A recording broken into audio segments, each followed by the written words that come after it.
안녕하세요. 달빛따라 유진쌤입니다.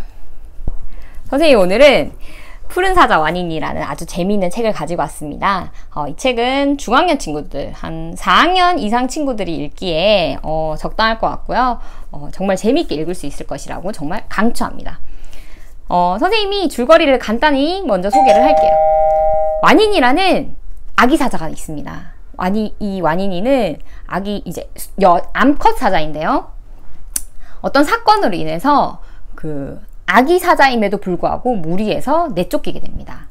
마디바라는 무리의 일원이었어요. 굉장히 용감하고 진짜 그 초원의 전설로 남아있는 마디바라는 암컷 사자 무리가 있는데요. 완인이는 그 안에서 굉장히 마르고 약하고 그런 존재였어요. 마디바의 철칙은 하나예요.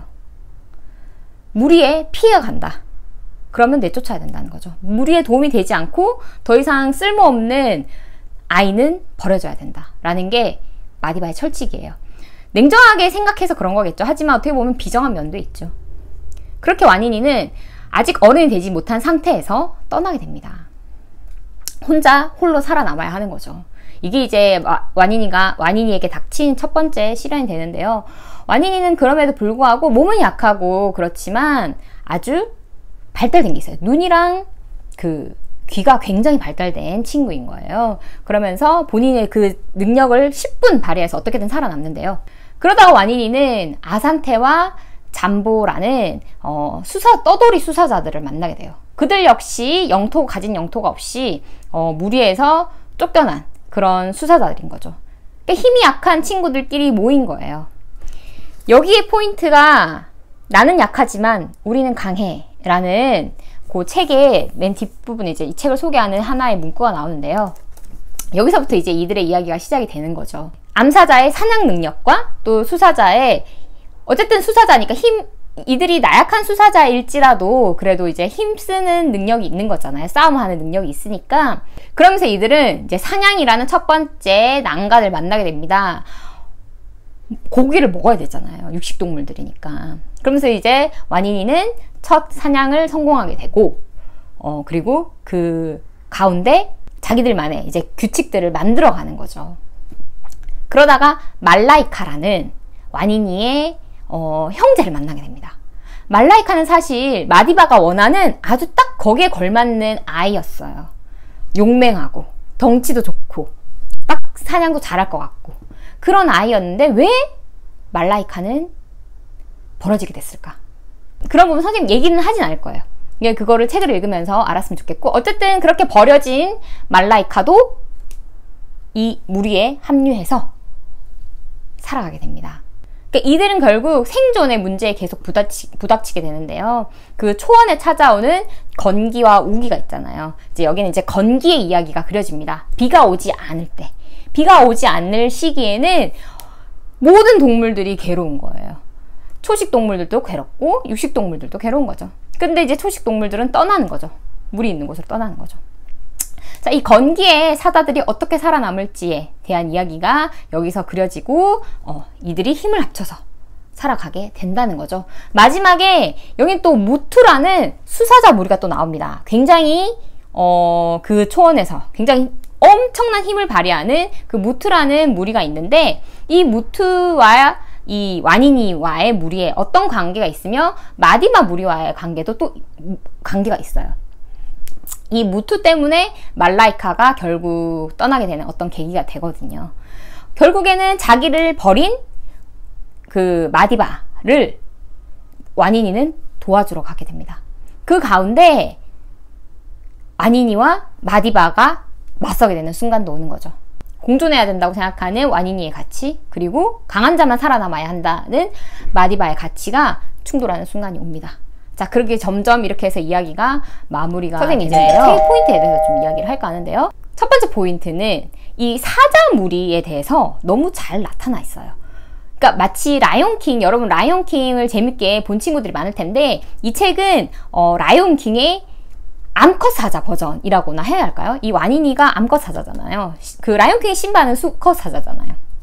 자, 사자 무리의 삶이 너무나 잘 나타나 있어요. 사자 무리는 일단 사자는 무리를 지어 사는 동물들이고, 각각의 역할이 정해져. 암컷의 역할, 수컷의 역할이 나뉘어져 있고. 그리고 선생님 사실 처음 알았는데, 그 사자 무리에서는 내가 누가 낳았든지 상관없이 그 엄마들이 이 무리 아기들을 다 같이 돌보는 거죠. 그런 것들을 아는 것도 재밌었고, 이렇게 무리를 떠난 사자들이 참 힘들구나. 그리고 사자라는 거에 대해서 다시 생각을 하게 됐어요. 사실 왕인데 뭐가 그렇게 사는 게 힘들까? 힘이 없는 초식 동물들에 비하면 사자가 훨씬 좋은 삶이 아닐까? 이렇게 생각했는데 아니더라고요. 사냥을 해야지만 살 수 있는 거죠. 어떻게 보면 초식 동물들은 그냥 사냥하지 않아도, 식물들은 사냥할 필요가 없잖아. 그냥 그거를 먹으면 되는데, 이 육식 동물들은 생존을 위해서 어떻게든 살아남기 위해서 사냥을 해야 되는 거예요. 그런 점도 사실 사자에 대해서 다시 보는 그런 또 관점이 되었어요. 이런 포인트로 보면, 그러니까 육식 동물들의 삶의 고단함이라고나 할까요? 그런 거를 선생님이 새삼 느끼니까 또 그런 부분도 재밌더라고요. 그리고 두 번째, 이 책의 포인트는 마치 우리 삶의 축소판이라고도 할 수 있을 만큼 다양한 삶에 대해서, 또 어떻게 삶을 살아야 되는지에 대해서 알려주고 있는데요. 방금 선생님 이야기한 것처럼 정말 그 생존의 치열함에 대해서 이야기를 하고 있습니다. 그러니까 이 지구상에 있는 모든 동물들, 식물들, 정말 생존을 위해서 다들 치열하게 사는구나 라는 것을 선생님이 새삼 깨달았어요. 여러분도 생존하기 위해서, 그러니까 여러분, 이 생존이란 말은 여러분에게 있어서 생존은 조금 다른 의미일 수 있겠지만 여러분도 열심히 살잖아요. 그죠? 그것처럼 동물들도 너무너무 치열하게 살고 있구나. 그러니까 즉 이 동물들의 삶을 통해서 우리가 정말 치열하게 살고 있는 이 삶의 현장을 보여주는 것 같았고, 두 번째는 초원의 법칙을 통해서 공존하는 삶을 우리한테 보여주고 있다는 생각이 들었습니다. 와니니가 일단 그런 생각을 갖고 있는 거죠. 와니니는 마디바 할머니가 무리에서 필요 없는 존재는 내다버리는 거를 자기는 납득이 안 되는 거예요. 왜 그래야 하지? 분명한 이유가 있죠. 무리에 피해가 되니까. 근데 이제 와니니는 그런 생각이 아닌 거죠. 힘이 약하지만 우리가 뭉치면 잘 이겨낼 수 있다고 생각하고, 실제로 와니니는 그렇게 해냅니다. 물론 이제 객관적인 어떤 동물의 세계를 봤을 때는 마디바의 의견이 맞을 수 있어요. 정말 생존해야 돼요. 그들은 정말 삶과 죽음을 늘 경계를 해야 되는 것들이잖아요. 그 동물의 세계를 완전히 갖다 놓을 수는 없는 하겠지만 우리의 삶과 비교를 해봤을 때 결국에는 작가님은 와니니를 통해서 우리는 이러한 삶을 살아야 한다라는 것을, 공존의 삶을 살아야 한다는 걸 이야기하고 싶으셨던 것 같아요.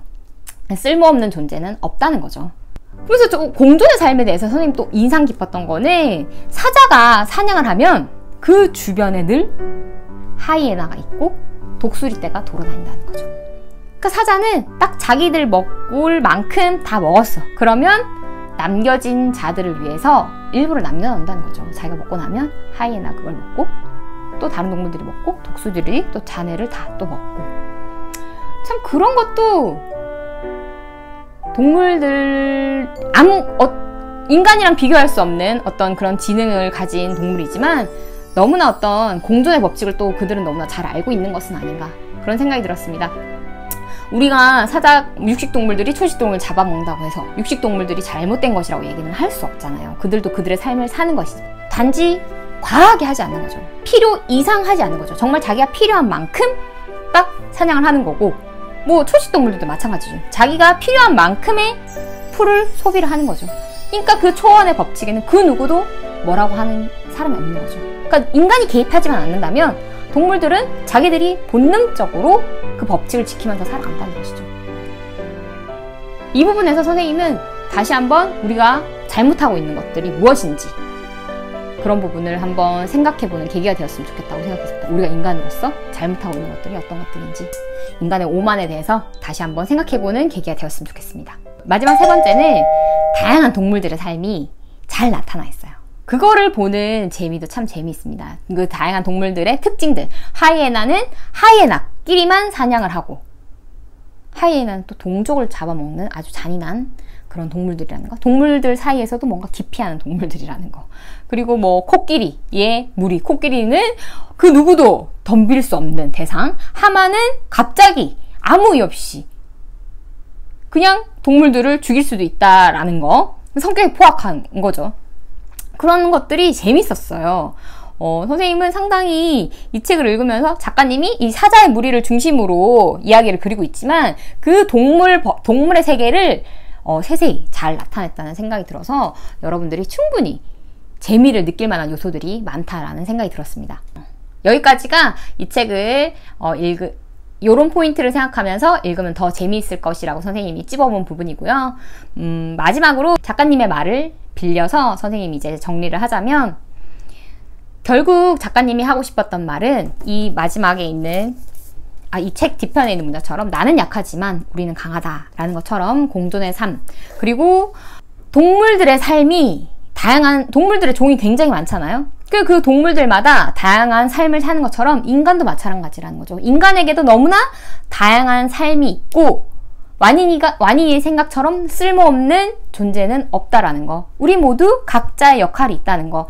비록 아산테라는 절름발이 수사자가 싸움을 너무너무 잘해서 초원을 장악하는 그런 무트처럼 마디바처럼 그런 사자는 아니지만 자기 스스로의 왕이 된 아산테처럼 우리 모두 우리 삶의 스스로의 왕이 될 수 있다는 점이 선생님은 여러분한테 또 작가님이 하고 싶은 말이셨을 거예요. 선생님도 그 이야기를 꼭 하고 싶고요.